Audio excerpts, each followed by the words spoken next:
এই যে দেখছেন আপনারা, তানিশার হিকআপস উঠছে, তাই না তানিশা?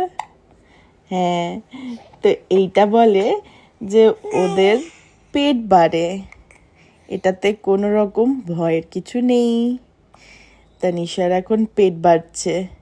অনেকে বলে যে অনেকজনা এটাও বলে কি ওদের কেউ মনে করছে, তাই না?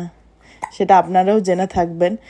বাট যারা নিউ মম তারা ভাবে এই হিকআপসটা এত উঠছে কেন ফ্রিকুয়েন্ট। তো বাচ্চাদের এই যে হিকআপসটা ওঠা, এইটা হচ্ছে ওদের পেটটা বাড়ে, তাই কোনো চিন্তার কারণ নেই, তাই না তানিশা? বলে দাও বাই।